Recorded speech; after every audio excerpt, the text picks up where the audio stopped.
Hello and welcome to the 2951 Invictus Expo Hall. Celebrated since 2541, Invictus gives the public an opportunity to see the latest and greatest additions to the UEE Navy fleet. And hello. Welcome. He's in his right spot as well. Holy shit. So this is the last day. Welcome to Invictus launch week for Star Citizen. Today is the last day. Oh, we got some new potential recruits. Awesome. Good luck. So, welcome to the UEE's last day on the Tobin Hall before we head over to Drake Defense Con. So, this is Anvil Day, the ultimate day. Actually, before we get started, I just wanted to quickly note a couple things. First, when I was getting myself ready, I spotted this really adorable image of the textured Myrtle. It looks like a guy wearing a hat and smiling. Like, there's the hat, there's the two eyes, and there's the smile. Aww, adorable. Anyway, bit cute.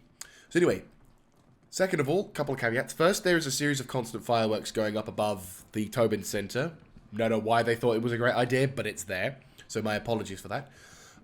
It is Invictus launch week, so frame rates may be slightly juddery, but that is because loads of people are playing. But to be fair, it's been really nice. I've only had a couple of 30k errors at points. So far, touch wood, it has been very good. And finally, I'm on the latter stages of a cold, so forgive me if I sound a little nasally and a little bit bleh. But don't worry, I've got a lemsip right next to me. So, today's event, though, is actually surprisingly small. We've got the only 2 halls open, and no holodecks. None at all. We've got the Ballista at the bottom, so we'll be having a look at that. We've got a variety of smaller aircraft located here, and a number of aircraft located here, of course, with the big bastard Carrick as well, which is fine. So, today we're going to start by indulging in a little bit of a personal bias, so you'll forgive me, but I think this is something that needs to be talked about, because I think in my personal opinion, I feel that this ship is underrated and deserves a bit more love and care and attention. And that is, of course, the Anvil Gladiator. You can see it's been shunned to the side, the rear section, hardly noticeable. But in my opinion, this vessel is a vastly awesome, and like, it is a efficient, adaptive, and enjoyable fighter to work with. And I think it's a shame that many people possibly pass this by without realizing it. I bagged it about almost 2 years ago now, and it is awesome. This, of course, is the Anvil Gladiator. It is a 2-seater with size 2 manned turret on the top, size 3 fixed guns on the wings, and 8 sets of missiles, all customizable, of course. And the biggest draw, of course, is the size 5 torpedoes, 4 of the buggers.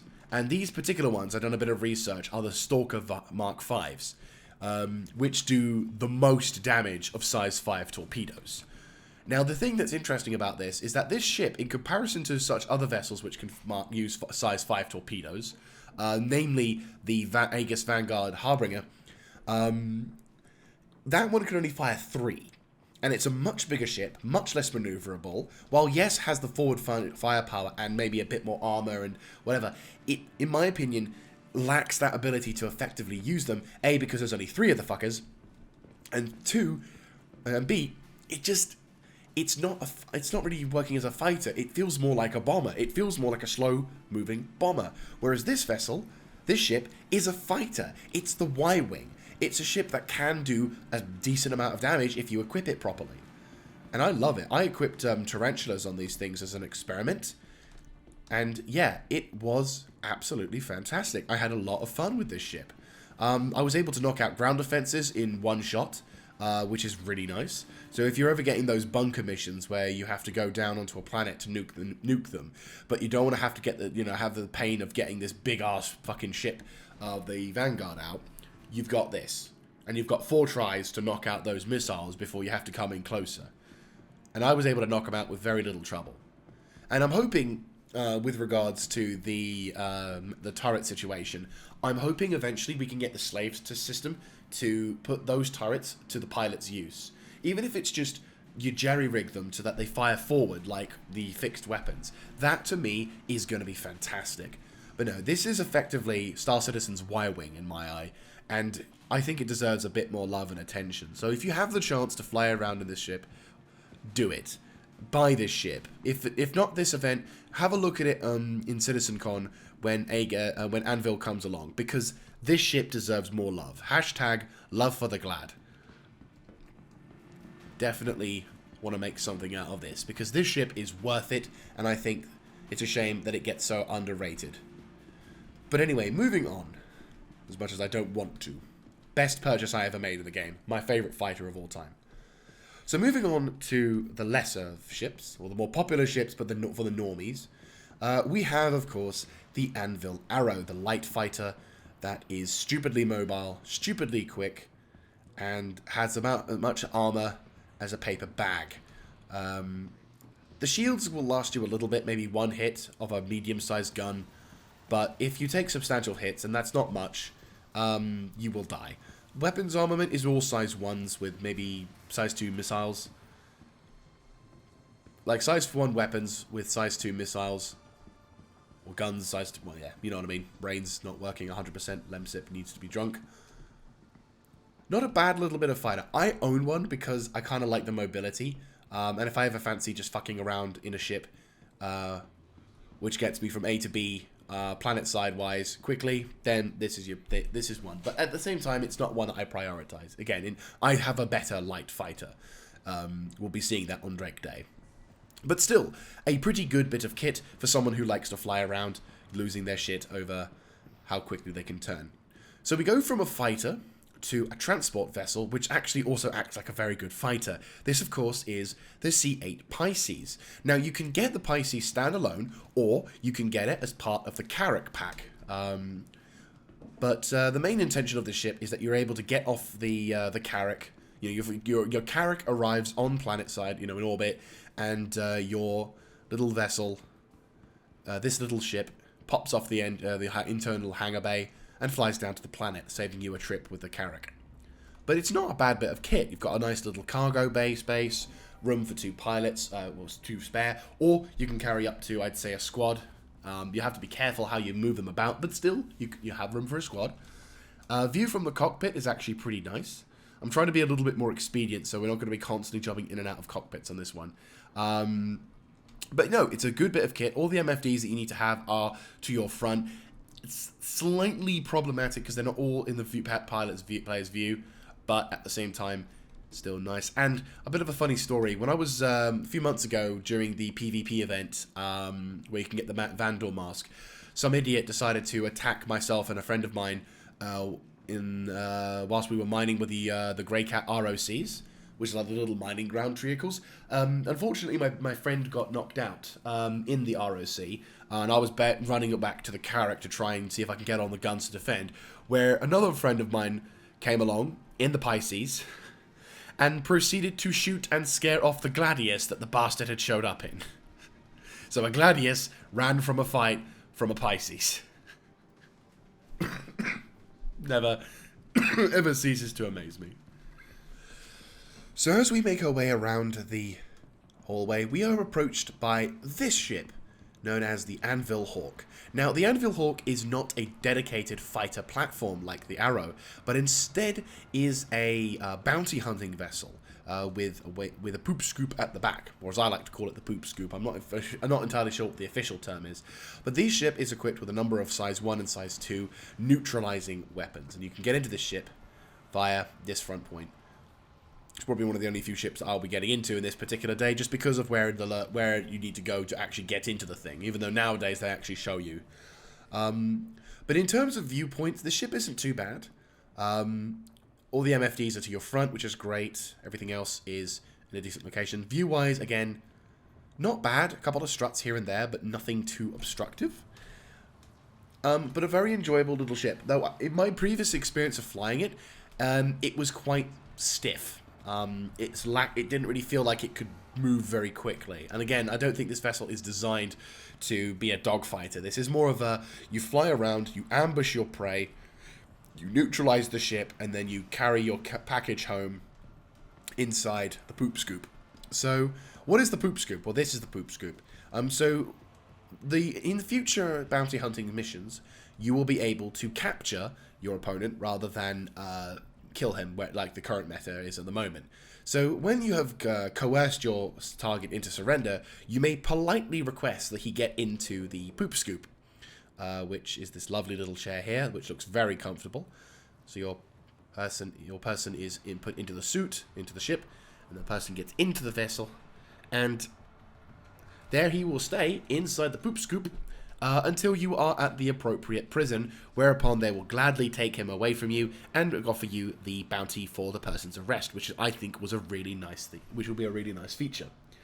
So, in that regard, the Anvil Hawk is probably going to be quite nice for the up-and-coming bounty hunter, because while you might not be able to take that many prisoners, you will at least be able to start your journey. So I think it's a really good stepping stone for being a bounty hunter. However, at this moment in time, the Anvil Hawk is kind of waiting in the limelight, because at the moment, you have to just kill them, which is a bit of a shame. But new patches that are coming, surrendering will be a thing, and criminals may in fact get maybe a less prison sentence for surrendering. So who knows? Maybe you might be lucky and go into that.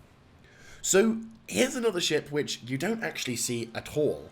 At least I've not seen it except for inside these events. This is the Anvil Terrapin. This is a basically chunky reconnaissance vehicle. I do like the look of it, though. Aesthetically, I like the look of this ship. I don't know why, but I always enjoy the sort of quad-engined, VTOL-capable ships, which can, like, duck and weave and dive, which is... We'll be seeing one of my absolute favourites, and a ship that I'll never be able to own this year. Damn you, money. But still. So, going into the vessel, it's a two-seater, with an interesting concept, because there's only one bed, so unless you two are lovers, I very much doubt you're going to be wanting to share the same bed. But the concept of this ship is basically you are taken onto a long-range reconnaissance mission. You go into combat, well, never. You go into a combat zone and try and remain undetected. You then proceed to use the scanner device, which I'm going to get into this one because I've not actually been in this thing in quite some time. And if I activate the switch, does the I'm going to assume... Oh yeah, that has actually come up as well. So effectively what you do is you use the scanner radar on this particular device, and eventually you would spot a target or spot numerous targets before before reporting these positions to your fleet, or getting the hell out of Dodge before making the transmission in case transmissions are being intercepted. So all in all, the vessel's usage at this point in time is completely negligible, but it is a thing. You can use it for limited roles, even if it's just a case of you taking some people on a trip and you fancy flying in a different ship. But all in all, I think it looks pretty dope, and I look forward to seeing what future such a ship will make. So we're going to quickly make our way over to the Anvil Ballista. So I will see you when we get there. So we arrive at the bottom of the stairs. I'm just curious, is that actually sealed off? Motherfucker, it is. I was expecting like some kind of secret little passageway, but no. So this is, of course, the ground vehicle for Anvil Aerospace, the Ballista. Now, funny story, back when I first got back into Star Citizen, I joined the clan BSI, and around the same time I joined the clan, that was when, a couple of years ago now, that was when this vehicle came into effect. Now, what makes this vehicle special is that it's the first and, at the moment, only dedicated ground vehicle. Now, people will say, but Jaeger, there's the Cyclone AA vehicle. That's a dedicated ground vehicle. Yes, you're right. But that's a hybrid of a ground vehicle. This is a dedicated ground transportation vehicle. Well, not even transportation. It doesn't transport anything except the missiles. So this is the first and only ground anti-air vehicle around. And it has a whole variety of different sized missiles, mainly designed to fuck over any ship that decides to say hello. And it's not a bad bit of kit. If we go into it, it has a crew of 2. The driver, which has a nice decent view, who has access to the 2 machine guns at the top, and of course the gunner, who has access to all of the missiles, which is a really nice little bit of featuring. Again, not a very advanced piece of kit, It is just effectively a Hydra system with missiles. But at the same time, it is a good bit of... if you are in the mood to fuck over someone's day and you know a decent trading spot, then hey-ho, you have your air-to-ground vehicle missile. However, I don't know how effective it is going to be in comparison to most other things. I don't know. The problem with most ground vehicles at the moment is that there's not really enough usage to be of need of them. There's no missions which require you to fly low to the planet's surface for an extended duration, making using an anti-air vehicle viable. But I think if you're a collector of sorts and you want to have a bit of kit that actually works pretty well, I'd say that's okay. I like this vehicle. It's a good proof of concept because it is still kind of useful depending on the circumstances, but it's very circumstantial. But eventually, hopefully, we're going to start seeing this bit of kit in future patches and other stuff being a little bit more useful and a little less abandoned like it is at the moment. But still, very good bit of kit and looking absolutely fantastic when in the right circumstances. As we make our way to the second room, we're going to make the Carrick the last thing we investigate before we wrap things up, because I think that'll probably be more of a good send-off for this particular hole. So, going into the second Anvil room, we witness, of course, a variety of different combat ships. Two of them you can't rent, sadly, but both represent what the current UEE naval forces are fielding. And one of them is currently being fielded, the other one is slowly being integrated into the Navy's fleet. And both of which I'd like to have in my particular fleet, but neither of them I can have. And there's another vessel I can't have, which we'll get to, but yeah, that's just for money reasons, not just because it's not available yet. So, of course, the UEE has a mainstay fighter, and that, of course, is the Anvil Hornet. This is the F7A edition, the military equipped, and as you can see, it's sleek, it's upgraded, it's the latest deal. It's an old design, but obviously you can see the refinements, the improvements, and anything that can make the vessel more combat capable. In fact, you know what? I don't think... Can we get inside the ship? No, we can't. No, of course not.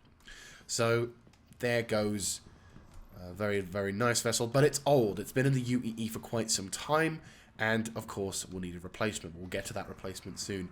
However, for those who really love the military and want to emulate them, you can, of course, get the civilian edition, which is this one, the FC, the F7C Hornet. Very limited firepower, only a couple of size 2, guns, and no missiles. Yeah, not a very good ship. But this was the earlier edition. As you can see, it's much wider, has bigger engines, filters for the engine, and has the ability to sort of open and close its wings a bit when you go to land it. So again, not a bad ship. Not a huge fan of this design. I much prefer the F7A rather than the F7C, but at the same time, it still is quite a nice bit of kit for anyone who wants to have their own little respective fighters. But in comparison to the vast majority of the verse, this ship is not as suitable. I mean, the thing also you can note is that this is one of the first few ships to be illustrated in Star Citizen's design template, like way back when, like when the game was being a Kickstarter. This was one of the first few ships that was like for a single seater, and while the designs in some respects have changed, the vast majority of this thing hasn't. So you can see the history in the Star Citizen design templates as we've advanced on. I mean, take a photo of this, right? Look at this ship. And then when we go to the other side of the hallway, you'll see the difference between the two. And yeah, like the difference between 2012 and 2019.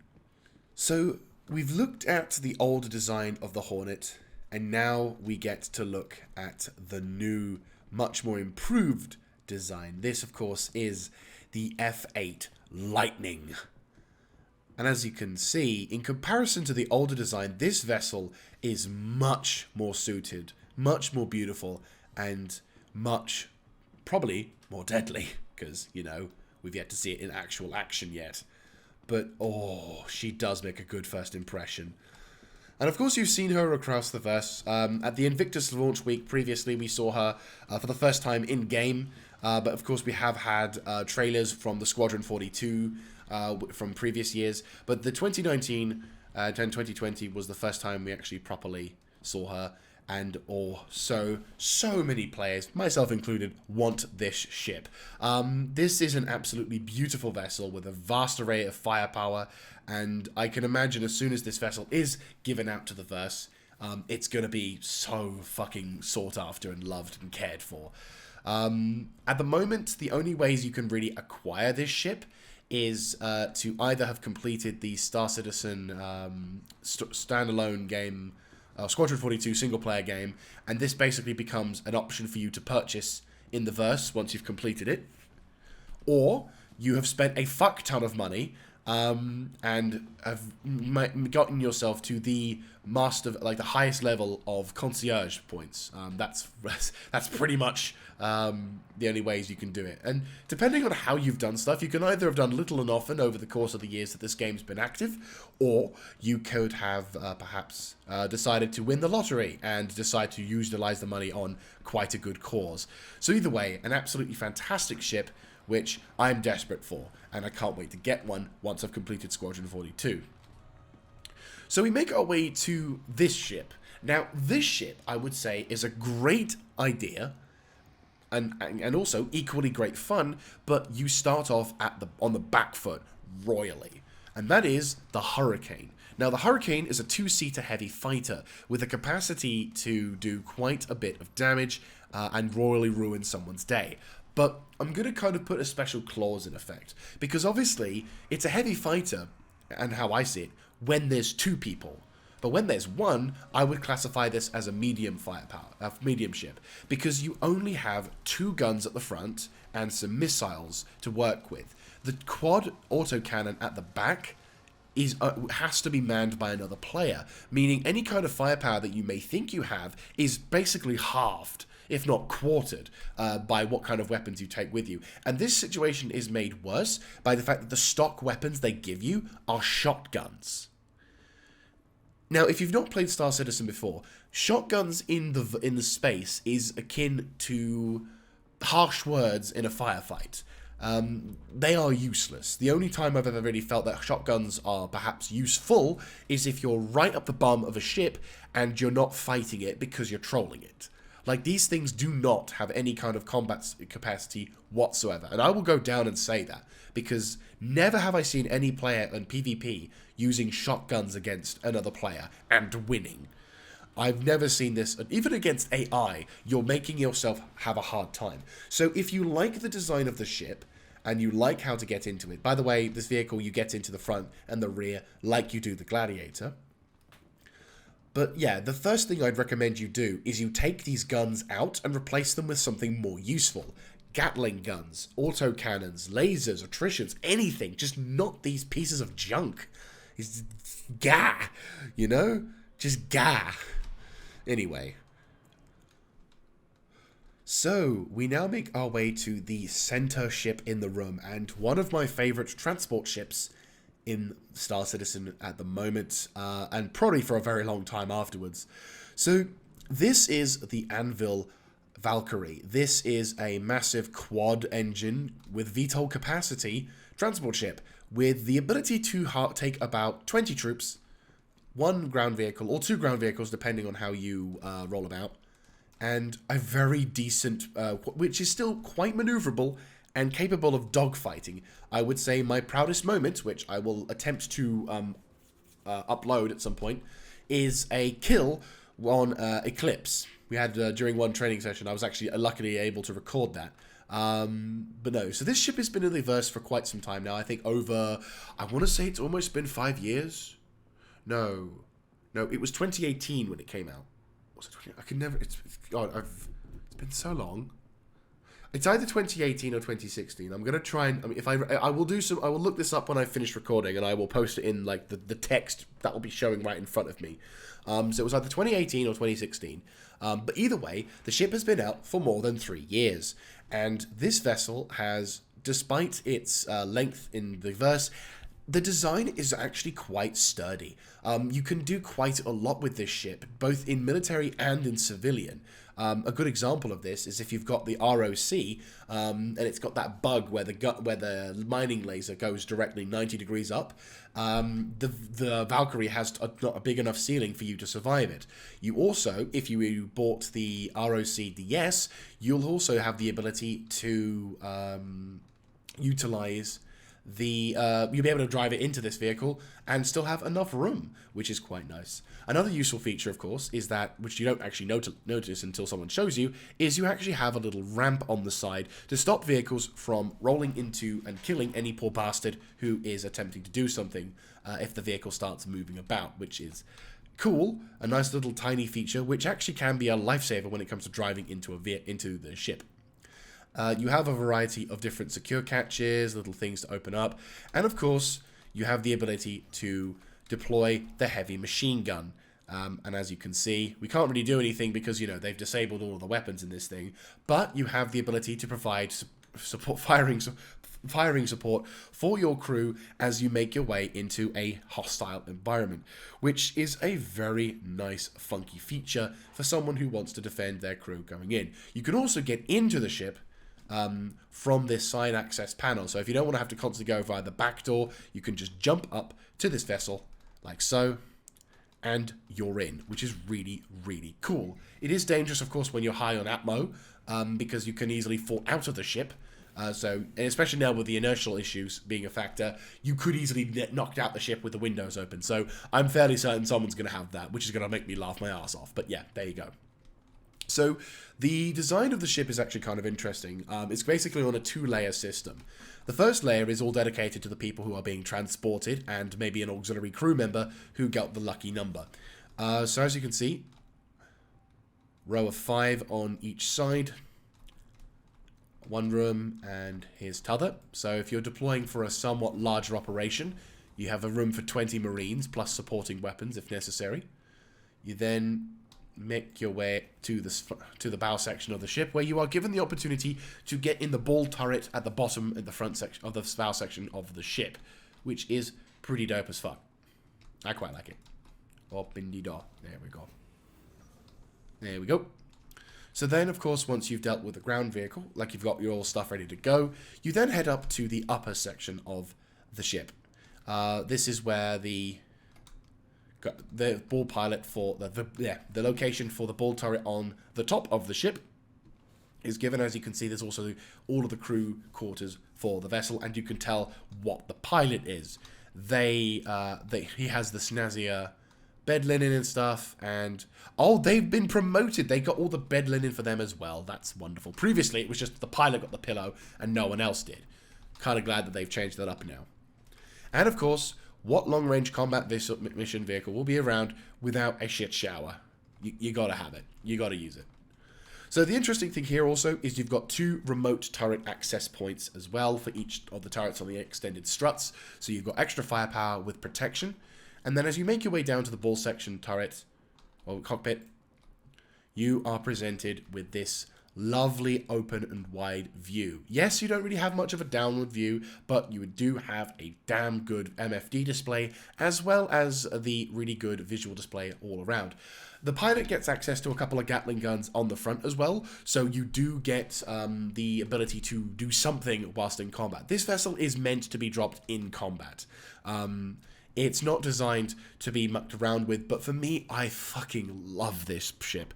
And I just treasure every moment I'm inside of this beautiful vessel, because it's a great bit of kit. Even if you're a solo player, this is a really good bit of multi-use versatility kit, because anywhere and everywhere you go, there will be points where you need that extra oomph, that extra bit of transportation power, and this fits that role perfectly. And finally, more than important than anything, she looks absolutely gorgeous. I love this design. This is my favorite transport ship in Star Citizen, and you can tell how much I fucking love her. Anywhere I go that requires any form of transportation, I take this ship. Anywhere, anytime I gotta transport a vehicle, or I just want to go from A to B, I take this ship. If I want to have to try and do something and take resources, you know what I do. So yes, I absolutely love this ship, and unfortunately, thanks to monetary constraints, I can't buy this ship at this event, which really fucking sucks. But rest assured, when I get the chance at CitizenCon, oh, you bet I'm gonna own this bitch. At the moment, I only have a loaner, for the context of this video. But yeah, at the moment, it's a loaner for another vessel that I own. But not for long. So here we are, the last vessel in the Anvil Day, and I think the last vessel might as well be the big boy. This, of course, is the Anvil Carrick. A couple years ago, when this vessel was unveiled, this was the big one. I think this was at CitizenCon 2019, and it is a doozy. This was the vessel that, of course, we got teased so much about. The pyro system, the first wormhole, loads of things. This vessel was featured quite a strong amount. I remember watching that stuff back in 2019, my eyes fucking goozing with excitement, and it was so good. So yes, the Anvil Carrick, what exactly is it? Apart from having the similar concept like the other thing, you press that, and you have the ability to open and close this vehicle stopper, which is pretty nice. So, what exactly is the Carrick? Well, the Carrick is a transport / exploration vessel / mini base with loads of functionality and features. There's a docking collar as well, which fairly soon we're going to start seeing some real use out of, which is going to be nice. We've got 3 ways of getting up to the top of, getting into the higher points of the ship. You have this side access panel, which allows you to get to a ladder, which is very useful. I kind of prefer this method just because I enjoy getting up to the command point very quickly. You have an elevator system, which, if you call it, opens up, and it'll take you. You can take it to, you can choose which level you want to get to, and if you go up to the different points, you can see it gets up quite a tall ship. So this is the cargo bays of the Carrick, so you can transport a fairly decent amount of cargo, and eventually what you're going to be able to do is transport this stuff and be able to have these detach from the Carrick, meaning that you could possibly move into a position, set up a base, and get the prefab kits all ready to go so that you can establish an OP or other stuff like that. We take our way towards the AA guns. Let's get into the aft turret of the ship, which is nice. Though, if memory serves correctly, we also have the ability to get into the engineering deck from the main thing. Of course, there's is that engineering or is that aft turret? Yeah, it's also aft turret. So you get into, and this of course is the third way of getting into the ship, which is of course the elevator, the big elevator. This is more the grandeur entrance than anything. So we have 4 decks to choose from the rear part of the ship.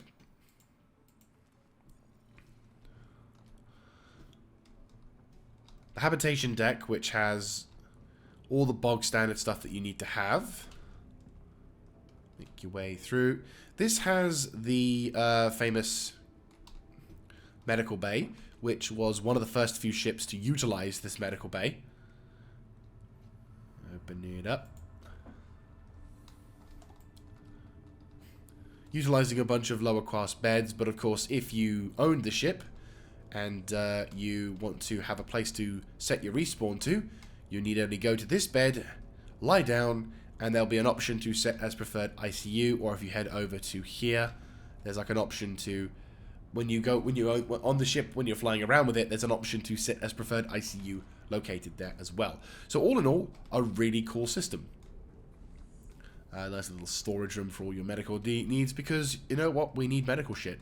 Medical shit is important. And of course the doctor's office, because doctors need their offices too, you know. Anywho, making our way out to the rest of the habitation deck. Make your way towards the other parts of the habitation. The Anvil Carrick's pool table, quite famous for being pretty dope. I do want to play that. It just seems like a really funky thing. Obviously, la toilette. Everybody needs to know about the toilets, alright? It's part of a company policy. But no, the habitation side of this ship is actually pretty impressive. You can have a crew of up to 8.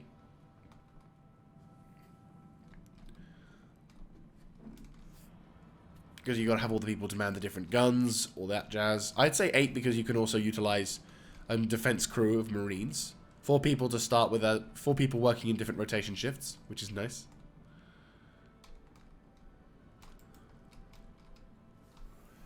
I mean, to be honest with you, when they talk about the crew sizes or whatever, at the moment there's not really any necessity to have X amount of players on because you're not really utilizing the features of this ship at the moment. But you will be in future updates. There's the briefing room and the kitchen. We then have the engineer's station, unless this is the captain's room. This is the captain's room, so the engineer station is a deck above us.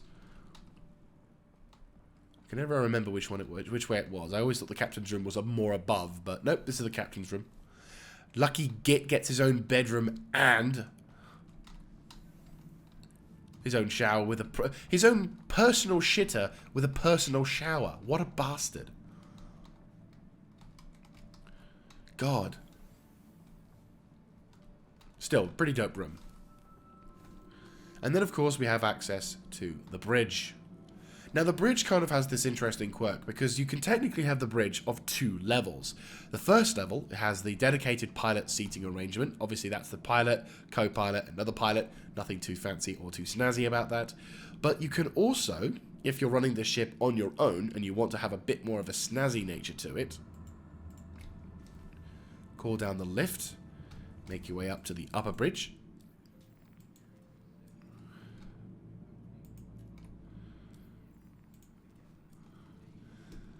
You can access the upper bridge location. These 2 positions act as the remote turrets, which is nice if you fancy having that. Dedicated radar display, which at the moment is turned off. But you also have the ability to enter the command station. Now, the command station is kind of effectively another form of the pilots of the pilot seat, if there's no pilots down below. This, in my opinion, is the far more preferable view to have of the Carrick because you're above you're above everything and you're not being obstructed by all the other MFDs, as well as the fact that you're underneath. It's kind of weird. Like when you get into we're going to quickly have a look at the pilot seat before we wrap the thing up, but it's not that impressive in comparison. Or it's more of an obstruction than in other stuff. Let's hop down. Whee! Done. You do get this feeling though, which is nice, where you're like standing above a planet and you get an immense sense of vertigo. You're like, ah. But if you get into the pilot seat,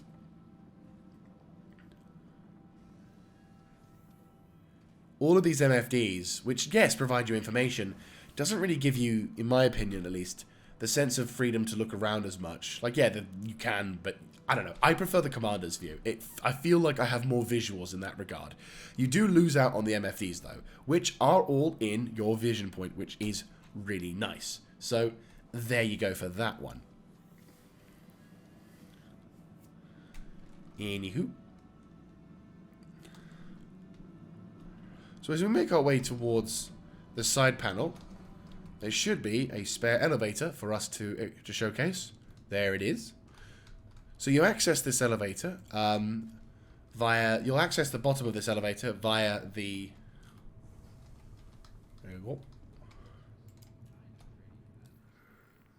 Right, so this takes us to the technical deck. If we make our way up, there you go.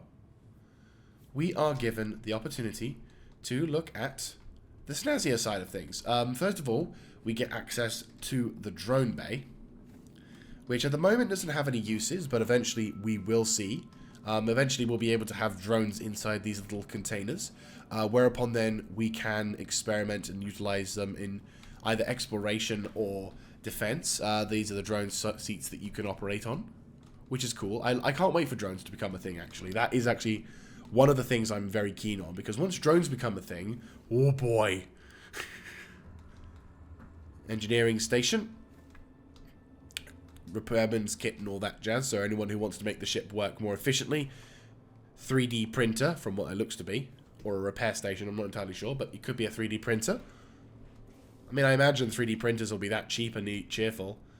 So we make our way to the stern of the ship.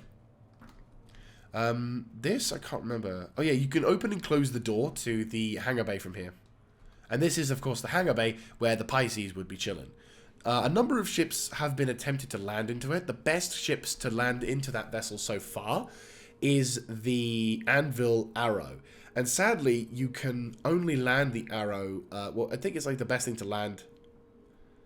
No, it's not. Sorry, the most interesting ship that you could land but doesn't quite work is the Arrow, because you could land it if the ship's wings didn't fold up when you got the landing gear out. If you didn't have that, you could land it. I have somehow been able to get my Buccaneer into this, though. Just. Though I will admit, it was kind of fucked when I got it out again. So, dubious at best. So, cargo, you can access the hangar from 2 doors. But again, Pisces is probably the best ship you want. And as we make our way to the stern of the ship, we gain access to 2 doors. 1 door leading to the aft turret system, starboard and port turrets, and engineering. This was the room that I thought was lower in the ship, but it's actually quite high.